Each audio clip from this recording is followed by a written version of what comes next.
انتقال کے بعد کسی نے خواب میں دیکھا کہ وہ سر پر موتیوں کا تاج سجائے، جنتی لباس میں ملبوس، شیراز کی جامع مسجد کے محراب میں کھڑے ہیں۔ خواب دیکھنے والے نے عرض کی ما فعل اللہ بکا، یعنی اللہ پاک نے آپ کے ساتھ کیا معاملہ فرمایا؟ تو فرمایا کہ میں کثرت سے درود شریف پڑھا کرتا تھا، یہی عمل کام آ گیا، اللہ پاک نے میری مغفرت فرما دی اور مجھے تاج پہنا کر جنت میں داخل کر دیا۔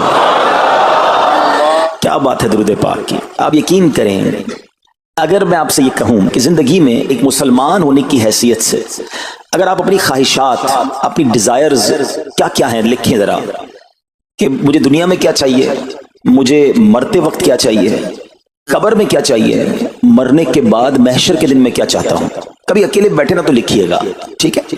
اور اب میں آپ کو بہت ساری حدیثوں کا کچھ نچوڑ پیش کرنے جا رہا ہوں، سنتے جائیے اور سبحان اللہ بھی کہتے جائیے۔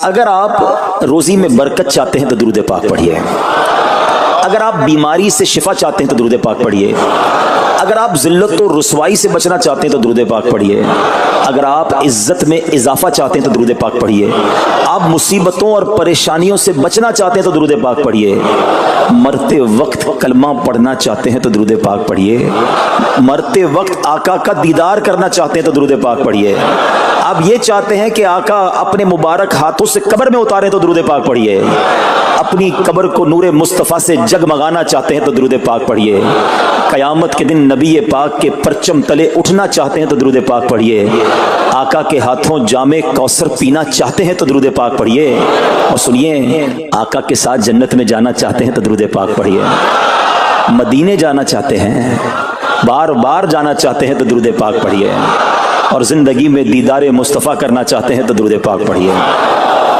کچھ باقی رہ گیا؟ اللہ اکبر یا رسول اللہ، مجھے بتائیے اور کچھ باقی رہ گیا ہے؟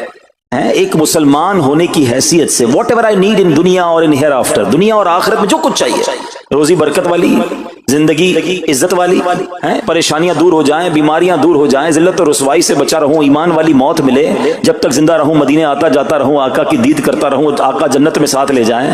اب کچھ باقی بچتا ہے؟ اب یقین کریں میں نے اپنی طرف سے نہیں بتایا، یہ جن کا کچھ مطالعہ ہے تو ان کو یاد آ رہا ہوگا کہ اس ہر جملے کے پیچھے کوئی نہ کوئی ایک روایت یا کوئی نہ کوئی حدیث موجود ہے، یعنی یہ سارے انعامات دنیا کے، قبر کے، حشر کے، یہ سارے انعامات نبی پاک نے درود پاک کی فضیلت میں بیان فرما دیے ہیں۔ یہ ایسے ہی شاعر نے نہیں کہا کہ ہر درد کی دوا ہے صلی علی محمد، تعویذ ہر بلا ہے صلی علی محمد صلی اللہ علیہ وسلم۔ پھر کیوں نہیں پڑھتے؟ یعنی اتنے سارے مسئلے حل ہو جائیں ایک ہی وظیفے سے۔ لوگ پوچھتے رہتے ہیں کہ وظیفہ بتا دیں، روزی میں برکت کا بتا دیں، پریشانی دور ہو جائے بتا دیں، مدینے کا کوئی وظیفہ بتا دیں، اور یہ سارے وظیفے درود پاک میں چھپے ہوئے ہیں۔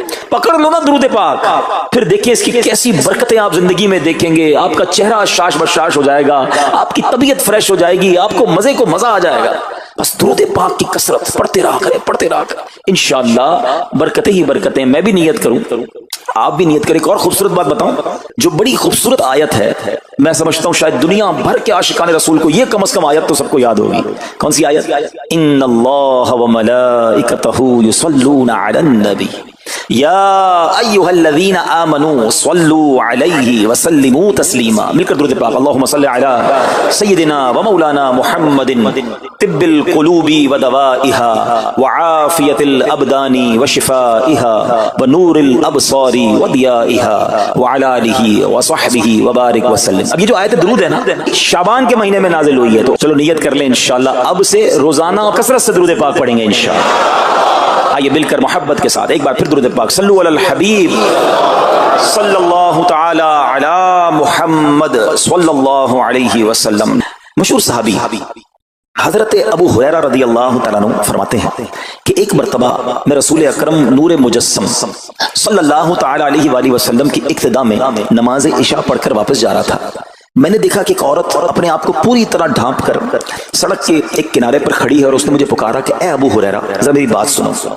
آپ کہتے ہیں میں قریب گیا، میں خلاصہ عرض کر رہا ہوں، تو اس عورت نے کہا کہ مجھ سے بہت بڑا گناہ ہو گیا ہے، کیا میری توبہ قبول ہوگی؟ حضرت ابو ہریرہ نے اس سے سوال کیا کہ کیا گناہ ہو گیا؟ اس نے گناہ کی تفصیل بتائی، کافی بڑا گناہ تھا۔ آپ نے کہا کہ تو ہلاک ہو گئی اور تو نے دوسروں کو بھی ہلاکت میں ڈال دیا، اتنا بڑا گناہ کیا، اب تم توبہ کی امید رکھتی ہو؟ اللہ پاک کی قسم تیری توبہ قبول نہیں ہوگی۔ جب آپ نے یہ کہا تو وہ عورت خوف خدا سے کانپنے لگی اور اتنا زور سے کانپی کہ کانپتے کانپتے وہ بے ہوش ہو گئی۔ آپ نبی پاک کی بارگاہ میں آ گئے۔ اب آپ کو خیال آیا کہ یار میں نے اس کو کہہ تو دیا، مگر میں نے اللہ کے نبی صلی اللہ تعالی علیہ وسلم سے مشورہ تو نہیں کیا، پیارے آقا سے پوچھا تو نہیں۔ اب آپ نبی پاک علیہ الصلوۃ والسلام کی بارگاہ میں آئے اور آقا سے عرض کی کہ حضور ایسا ایسا ہوا اور ایک عورت مجھے ملی اور اس نے مجھے اپنا گناہ بتایا۔ میں نے کہا اتنا بڑا گناہ، اب تیری توبہ قبول نہیں ہوگی۔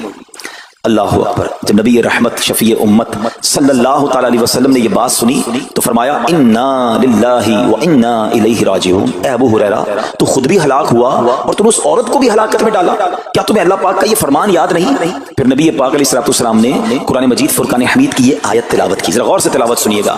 اللہ کریم ارشاد فرماتا ہے بسم اللہ الرحمن الرحیم الا من تاب وآمن وعمل عملا صالحا فأولئک یبدل اللہ سیئاتہم حسنات وکان اللہ غفورا رحیما۔ ترجمہ کنز العرفان، مگر جو توبہ کرے اور ایمان لائے اور اچھا کام کرے تو ایسوں کی برائیوں کو اللہ نیکیوں سے بدل دے گا اور اللہ بخشنے والا مہربان ہے۔ حضرت ابو ہریرہ نے جب یہ آیت کریمہ سنی اور پیارے آقا علیہ الصلوۃ والسلام کا یہ فرمان سنا تو آپ کو احساس ہوا کہ میں نے غلط مسئلہ بیان کر دیا ہے۔ آپ پر یہ احساس اتنا غالب ہو گیا کہ آپ مدینہ منورہ کی اب گلیوں میں آواز لگانے لگے۔ ایک عورت نے مجھ سے رات ایک مسئلہ پوچھا تھا، کوئی بتا سکتا ہے وہ عورت کون ہے؟ آپ سارا دن مدینے کی گلیوں میں آواز لگاتے رہے، مجھے اس عورت کا پتہ بتاؤ جس نے مجھ سے مسئلہ پوچھا تھا۔ اب رات ہوئی تو وہ عورت آپ کو کل والی جگہ پر پھر کھڑی مل گئی۔ آپ فوراً اس عورت کے پاس پہنچے، اسے نبی پاک کا فرمان سنایا اور کہا تمہیں مبارک ہو، اگر تم توبہ کرو گی تو اللہ تمہاری توبہ قبول فرما لے گا۔ اب یہ عورت اتنی خوش ہوئی کہ مارے خوشی کے کہتی ہے کہ میرا ایک باغ ہے، میں نے اپنے گناہ کے کفارے میں وہ باغ راہ خدا میں صدقہ کر رہی ہوں۔ یہ پورا باغ ہے ابو ہریرہ میں اللہ کی راہ میں صدقہ کرتی ہوں۔ اللہ اکبر۔ اے میرے پیارے اسلامی بھائیوں، اس ایک واقعے میں ہمارے لیے بہت کچھ ہے۔ پہلے تھوڑا سا تربیت کے مدنی پھول ذرا سمجھیے کہ اتنی بڑی ہستی ہے سیدنا ابو ہریرہ رضی اللہ تعالیٰ، لیکن جیسے انہیں پتہ چلا کہ میں نے یہ مسئلہ تو بیان کر دیا ہے مگر نبی پاک علیہ الصلوۃ والسلام سے پہلے اس کا حکم تو پوچھ لیتا، یہ ہمیں کیا درس دے رہا ہے کہ بغیر علم کے اپنی طرف سے شرعی مسئلہ بیان نہیں کرنا چاہیے۔ جو بغیر علم کے دینی مسئلے بتاتا ہے وہ خود بھی ہلاک ہوتا ہے اور دوسروں کو بھی ہلاکت میں ڈالتا ہے۔ ہاں میں بتاتا ہوں نا اس کا مسئلے کا حل کیا ہے، حالانکہ خود کہیں پڑھا نہیں ہوتا۔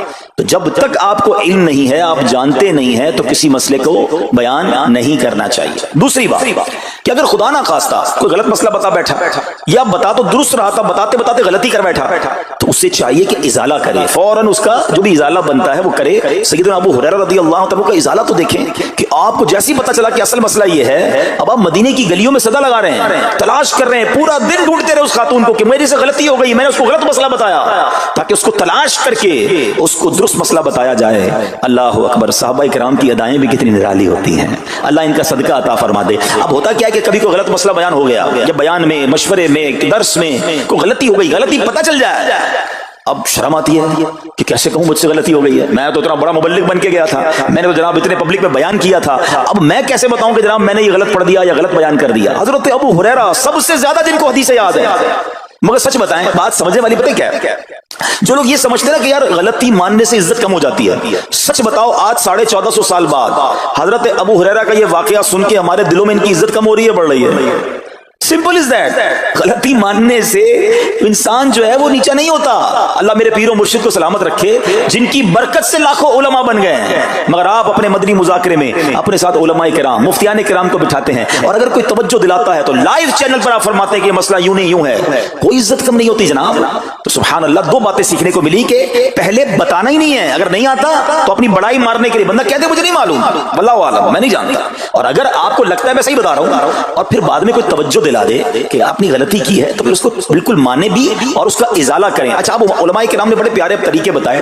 پہلے تو ظاہر یہ تھا کہ بھائی پبلک میں بیان کیا تو پبلک میں جا کر یا گلیوں میں جا کر آپ نے اعلان کیا، اب تو سوشل میڈیا کا زمانہ ہے، کچھ ویڈیو بنا کے ڈال رہے ہوتے ہیں، انسٹاگرام تو ٹویٹر تو پتہ نہیں کیا کیا چیزیں، موبائل فون، فیس بک، یوٹیوب، تو اب غلط مسئلے لوگ شیئر کر رہے ہیں۔ ایک یہ بڑا مسئلہ پتہ کیا ہو گیا، ہمارے موبائل پہ جیسے ہی کوئی ویڈیو کلپ آیا، کسی کا بھی آیا یا کوئی پوسٹ آ گئی، کوئی فضیلت ہی آ گئی، نہ چیک کرنا ہے نہ کچھ کرنا ہے، اس کو فوراً فارورڈ کر دینا ہے۔ حالانکہ اس میں بعض اوقات غلط مسئلے ہوتے ہیں، بعض اوقات غلط حدیثیں ہوتی ہیں، ہمیں پتہ ہی نہیں ہوتا، ہم سمجھتے ہیں آگے شیئر کر دیں. اچھا شیئر کرنے والوں کا بھی بڑا مسئلہ ہے. اگر کوئی وظیفہ، کوئی نفل، کوئی بھی چیز ہے، خود پڑھنی نہیں ہے، آگے 100 لوگوں کو بھیج دینی ہے. پہلے خود تو پڑھو. اچھا خود بھی پڑھنے سے پہلے کہاں چیک کروایا؟ تو پلیز یہ شریعت کے معاملات ہیں، اس میں بڑی غلطی ہو سکتی ہے. تو اگر آپ کو کوئی بھی چیز شیئر کرنی ہے تو بیسٹ آپشن یہ ہے کہ dawat-islami.net، یہ دعوت اسلامی کی ویب سائٹ ہے، اس پر ایک گیلری کا آپشن ہے. آپ وہاں جائیے، وہ مفتیان کرام سے چیک ہوئی پوسٹیں پڑی ہوئی ہیں، آپ وہاں سے پوسٹ اٹھائیں، اس کو شیئر کر دیں، بنداز کریں، کوئی ٹینشن نہیں ہے، کیونکہ وہ علماء نے چیک کی ہوئی ہے. مگر ہر آنے والی پوسٹ، ہر آنے والی ویڈیو کو آگے بڑھا دینا، تو مشورہ یہی ہے کہ یہ بڑا سخت معاملہ ہے.